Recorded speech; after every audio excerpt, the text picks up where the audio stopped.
জয় জগন্নাথ। নমস্কার, ঘরে বাইরে ব্লগে আপনাদের সকলকে স্বাগত। আজ আমাদের পুরীতে তৃতীয় দিন। তো আজ আমরা যাব পুরীর সাইট সিন করতে। তো আমরা চৈতন্য স্ট্যাচুর সামনে চলে এসেছি। আমাদের হোটেল চৈতন্য স্ট্যাচুর কাছাকাছিই ছিল। তো আমাদের জন্য আমাদের গাড়ি চলে এসছে। তো গাড়ির যেই মেন মালিক ছিল তার সাথে আমাদের কথাবার্তা হচ্ছে। তো আমরা সবাই রেডি যাওয়ার জন্য। তো আমরা একে একে গাড়িতে উঠে পড়ব। এখানে আমরা দুজন পার্টি রয়েছি। আমাদের পাশের রুমে যারা ছিল আমরা আর তারা মিলে একসাথে ঘুরতে বেরিয়েছিলাম, বলতে পারেন শেয়ারে। তো আমাদের যাত্রা শুরু। সকাল 7টা নাগাদ আমরা বেরিয়েছিলাম। প্রচণ্ড রোদ ছিল এত সকালেও। আর পুরীতে ওয়েদারটা একটু গরমই থাকে। তো আমরা চলছি আমাদের উদ্দেশ্যে। বিচ দেখতে দেখতে যেতে বেশ ভালোই লাগছিল। এত লোকের সমাগম, নতুন পরিবেশ, নতুন জায়গা, বেশ ভালোই লাগছিল।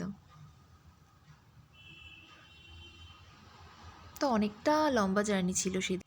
তো আমরা ফার্স্টেই যাব চন্দ্রভাগা বিচে। তো চন্দ্রভাগার রাস্তায় আমরা। তো এই সেই চন্দ্রভাগা বিচ। ভেবেছিলাম নামবো, প্রচণ্ড রোদ থাকায় আমাদের আর কারোর নামতে ইচ্ছা করেনি, তাই গাড়ি থেকেই দেখতে দেখতে চলে গেলাম।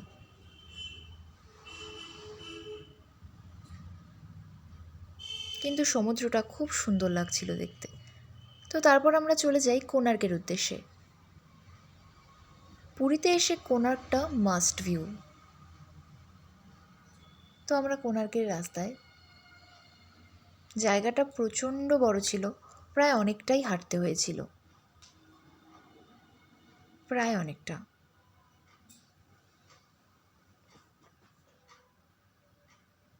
এত বড় এরিয়া নিয়ে এই স্থাপত্যটা, তো বেশ হাঁটতে অনেকটাই সময় লেগেছিল।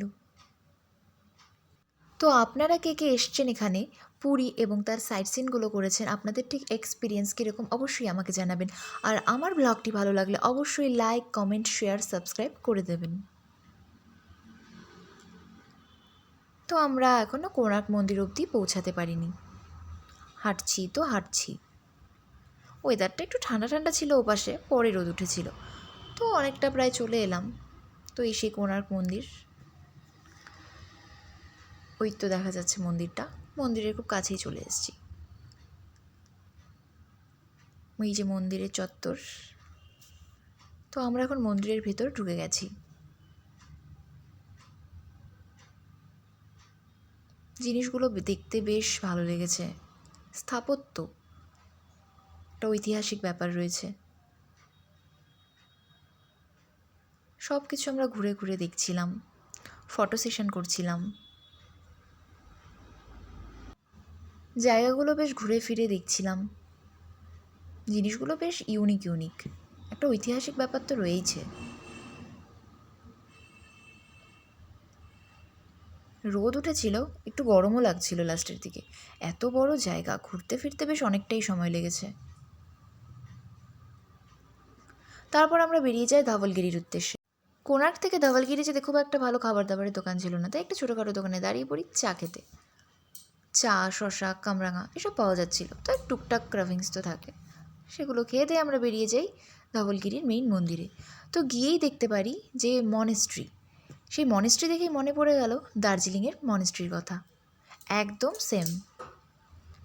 আমাদের আগের ব্লগগুলোতে আপনারা নিশ্চয়ই দেখেছেন দার্জিলিং ব্লগ, না দেখলে অবশ্যই দেখে আসবেন। এই জায়গাটা তো একদম দার্জিলিং দার্জিলিং লাগছিল। তো ঘুরে ফিরে জায়গাটা বেশ ভালো লাগলো। এখানে কিছুক্ষণ ভিডিও, ফটো তুলে আমরা বেরিয়ে গেলাম। তো বেরোনোর পথেই আমরা একটু ফল খেয়ে নিলাম। কাজু বাদামের দোকান এখানে প্রচুর রয়েছে, কাজু বাদাম, পোস্ত। এখানে কেনাকাটা করে একটু ফলের দোকানে চলে গেলাম। একটু ফল টল খেয়ে আবার বেরিয়ে পড়লাম। আমরা অবশ্য হোটেল থেকে খাবার দাবার কিনেই নিয়ে গেছিলাম। তো খেয়ে দিয়ে আমরা আবার বেরিয়ে পড়লাম লিঙ্গরাজ টেম্পলে। তো সেখানে ভোগ কিনে খেতে হয়, আমরাও ঠিক ভোগ কিনে খেয়েছিলাম। আপনাদের ভিডিওতে দেখাতে পারিনি, কারণ সেখানে ফোন একদম অ্যালাউ নেই। তো তারপর আমরা চলে গেলাম নন্দনকাননে। এখানেও ঠিক কোণার্কের মতোই টিকিট কেটে ঢুকতে হয়। তো নন্দনকাননটিও অনেকটি বড় ছিল। তো এখানে অনেক ধরনের জিনিস দেখতে পাওয়া গেছিলো। ওই যে একটা ভাল্লুক, ওই যে একটা চিতাবাঘ, একটা চিতা তো একদম ঘুরে ঘুরে বেড়াচ্ছিল, প্রায় ওপরটা ফাঁকা, একটু ভয় ভয় লাগছিল, বাট ওরা আসতে পারবে না, বাট ওপরটা একদম খোলা ছিল। একটা বড় চিতাবাঘ ওদিকে শুয়েছিল। আমরা খুব ক্লান্ত হয়ে গেছিলাম এত কিছু ঘুরে, তাই আমরা পুরো চিড়িয়াখানাটা ঘুরে ঠিক উঠতে পারিনি। হাফ ঘুরেছি, হাফ আর ঘোরার এনার্জি ছিল না আমাদের। এখানে পুরো চিড়িয়াখানাটি ঘোরার জন্য কতগুলো গাড়ি রয়েছে, তো আপনারা চাইলে এই গাড়িগুলো করে পুরো চিড়িয়াখানাটা ঘুরে আসতে পারেন। তো আমরা একটু জিরিয়ে নিই, কিছুক্ষণ রেস্ট নিয়ে আমরা আবার বেরিয়ে পড়ি আমাদের পুরীর উদ্দেশ্যে। তো পুরী যাওয়ার ঠিক রাস্তায় আবার একটু চা খেতে ইচ্ছে করলো, তো চা খেয়ে দিয়ে আবার বেরিয়ে পড়লাম পুরীর উদ্দেশ্যে। তো ফাইনালি আমরা পুরী চলে এলাম, আমাদের নিজস্ব জায়গায় আমরা চলে এসেছি।